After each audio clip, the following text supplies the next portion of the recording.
బీజేపీలో MLC candidate మంటలు చల్లారినట్టుగా కనిపిస్తోంది. గౌతమ్ రావు అభ్యర్థిత్వంపై రాజాసింగ్ యూటర్న్ తీసుకున్నారు. గౌతమ్ రావును గెలిపించుకుంటామని స్టేట్మెంట్ ఇచ్చేశారు. గతంలో చేసిన కామెంట్స్ పైన ఇప్పుడు స్పందించడం వేస్ట్ అన్నారు. గౌతమ్ రావును గెలిపించాలని బండి సంజయ్ చెప్పారని, ఇప్పుడు ఆ పని మీదే ఉంటామన్నారు. తొలుత గౌతమ్ రావు అభ్యర్థిత్వాన్ని రాజాసింగ్ అంగీకరించలేదు. బండి సంజయ్తో భేటీ తర్వాత రాజాసింగ్ మాట మార్చారు. అటు ప్రతి పార్టీలో గొడవలుంటాయని, గొడవ పడతాం, తర్వాత కలిసి ఉంటామని రాజాసింగ్ చెప్పారు.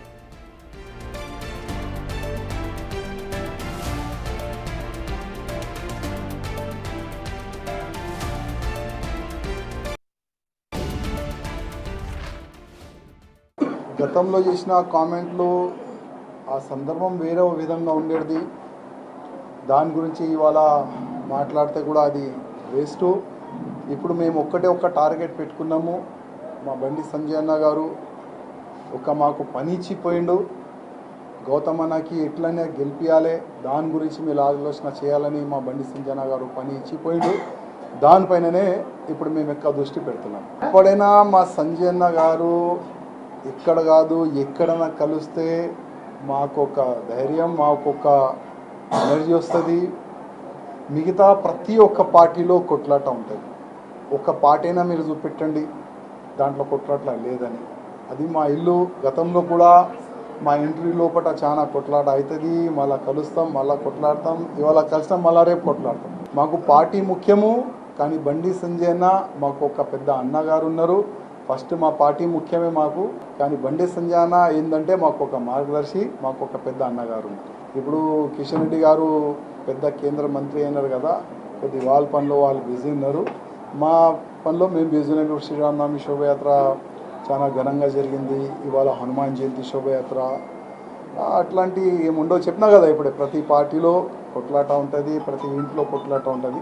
మా దగ్గర కూడా కొట్లాట అవుతుంది. మళ్ళీ మేము దానికి కరెక్ట్ చేసుకుంటాం. ఇప్పుడు మా అన్న గౌతమ్ అన్న వచ్చిండు. ఇప్పుడు నెక్స్ట్ ఈయనకి ఎట్లా గెలిపించాలి దానిపైన మా దృష్టి ఉంటుంది. ఇక గ్రేటర్ బీజేపీలో ఎమ్మెల్సీ క్యాండిడేట్ మంటలు చల్లారినట్టుగా కనిపిస్తోంది. దీనికి సంబంధించిన పూర్తి డీటెయిల్స్ మా ప్రతినిధి వెంకట్ లైవ్ లో అందిస్తారు. వెంకట్, బీజేపీలో ఎమ్మెల్సీ గౌతమ్ రావు అభ్యర్థిత్వంపై రాజాసింగ్ అయితే యూటర్న్ తీసుకున్నారు. ఇంతకు ముందు అయితే నో చెప్పిన రాజాసింగ్ ఇప్పుడు మాత్రం ఓకే అంటున్నారు. ఏంటి దీనికి గల కారణాలు ఏంటి?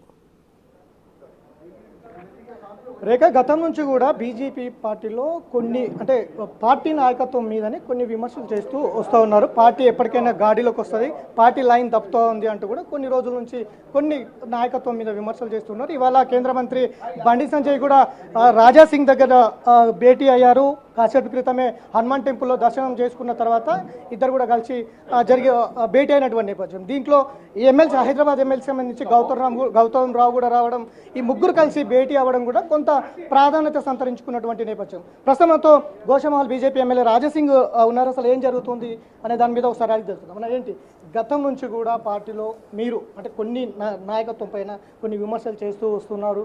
ఇప్పుడు బండి సంజయ్ మీతో రావడం, కలవడం లాంటి అంశాలన్నీ కూడా ఎట్లా చెప్తారు, ఏం చెప్తారు, ఎట్లా చూస్తారు? ఇవాళ హనుమాన్ జయంతి రోజు అన్న ఎన్నో దినాల నుంచి గుడి చూద్దాం, చాలా రోజైంది గుడి దర్శనం చేసి అన్నారు.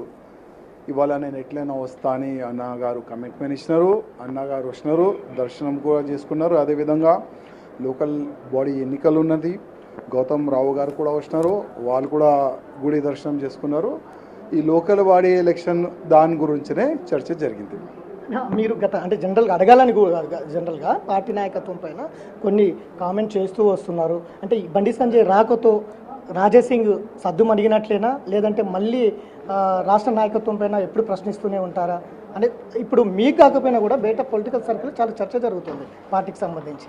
ఇప్పుడు దాని విషయంలో అయితే నేను మాట్లాడను. ఇవాళ ఇంకొక సందర్భంలో ఆ విషయంలో మాట్లాడదాం. ఇవాళ ఒక సబ్జెక్టు హనుమాన్ జయంతి చాలా వైభవంగా జరిగింది. అన్న దర్శనం గురించి వచ్చిండు, అన్న దర్శనం కూడా చేసుకుండు. నెక్స్ట్ లోకల్ బాడీలో క్యాండిడేట్ పెట్టిన గౌతమ్ రావుకి ఎట్లా మనం గెలిపించాలి దాని గురించి చర్చ జరిగింది. దాని గురించి మాట్లాడాలి. ఎందుకు వేరే మాట్లాడితే మళ్ళీ ఇష్యూ వేరే వైపు డైవర్ట్ అయిపోతుంది. అందుకోసం మొత్తం ఫోకస్ లోకల్ బాడీ పైన అన్న చేయాలని ఆదేశం. లోకల్ బాడీలో బీజేపీకి గెలిచేంత సంఖ్యాబలం కూడా లేదు. ఎట్లా గెలుస్తారు అంటే కేవలం ఎంఐఎం టార్గెట్ చేయడమే అని చెప్తా ఉన్నారు. అంత బలం కూడా లేదు. ఏ విధంగా గెలుస్తారు, ఎట్లా ఉంటుంది స్ట్రాటజీ? బలం లేకపోతే కూడా మేము పోటీ చేస్తున్నామంటే ఎట్లయినా ఎంఐఎంకి ఓడిపియాలని ఒక సంకల్పం తీసుకొని మేము దీంట్లో దూకినాం.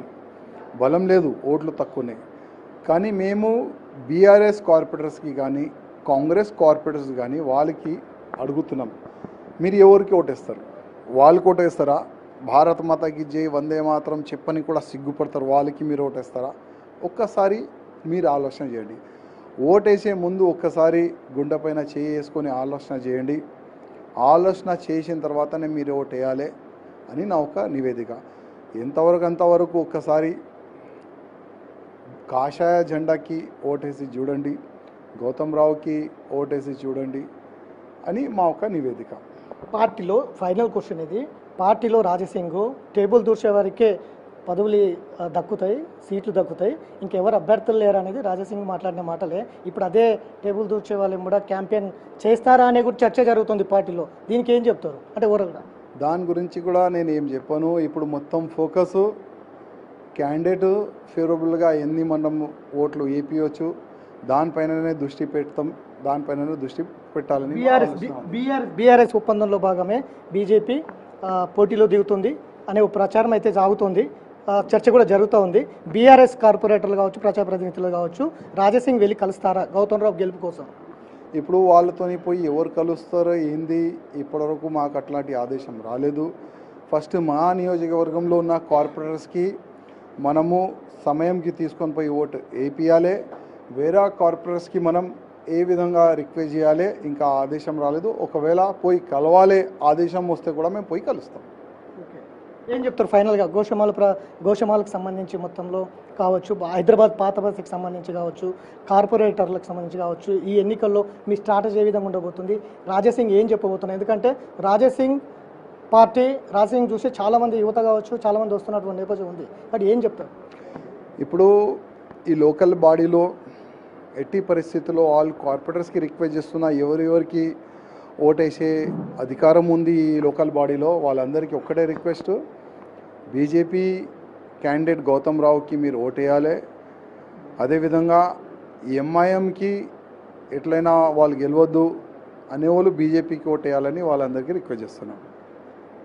ఫైనల్గా కొత్తగా రాష్ట్ర అధ్యక్షుడు రాబోతున్నారు అనేది ఒక చర్చ కూడా జరుగుతూ ఉంది. మీరు ఇంతకుముందే పాత సామాన్లు అందరూ పక్క దొప్పుకోవాలనే ఒక కామెంట్ కూడా చేసినటువంటి నేపథ్యం ఉంది. సో ఎట్లా ఉండబోతుంది? నూతన అధ్యక్షుడు వస్తే కనుక పార్టీ మారుతుంది, మంచిగా జరుగుతుంది అని అనుకుంటున్నారా? ఇప్పుడు అధ్యక్షుడు ఎవరు వస్తారో అది చూడాలి. అధ్యక్షుడు వచ్చిన తర్వాతనే అసలు ప్లస్ అవుతుందా మైనస్ అవుతుందా అప్పుడే మనకు తెలుస్తుంది. ఇప్పుడైతే దాని గురించి కూడా ఏం చెప్పలేము. సో ఇది మొత్తం ఏదైతే పార్టీ గైడెన్స్ ఏదైతే ఇచ్చిందో దాని ప్రకారమే ముందుకు వెళ్తున్నాం. ఇంతకుముందు కొన్ని అనేక సమస్యలు ఉన్నాయి పార్టీలో, అయినప్పటికీ అప్పుడు అలా మాట్లాడి ఉంటే ఇప్పుడు పార్టీ ఏదైతే నాయకత్వం కొంచెం తప్పిదాలు ఉండొచ్చు, కానీ పార్టీ ఇప్పుడు మాకు గౌతమ్ రావు నిలబెట్టి ఉంది. హైదరాబాద్లో ఎమ్మెల్సీ గెలవడమే లక్ష్యంగా అయితే ముందుకు వెళ్తాం. ఖచ్చితంగా హైదరాబాద్కు సంబంధించి కార్పొరేటర్లు కావచ్చు, ప్రజాప్రతినిధులు కావచ్చు ఆలోచన చేయాలి. ఖచ్చితంగా హిందుత్వ ఎజెండాతో ముందుకు వెళ్తున్న బీజేపీని ఓటేయాలి. ఎంఐఎంకి ఇక్కడ చోటు లేదనేది చాలా స్పష్టంగా రాజసింగ్ చెప్తున్నటువంటి నేపథ్యం ఉంది. పార్టీలో గొడవలు కొట్లాడలు సహజం, మళ్ళీ కలుస్తాం, మళ్ళీ కొట్లాడుకుంటాం అనే ఉద్దేశం అయితే చెప్తున్నటువంటి నేపథ్యం అయితే కనిపిస్తాం. Right, thank you Venkat, thanks for the live details.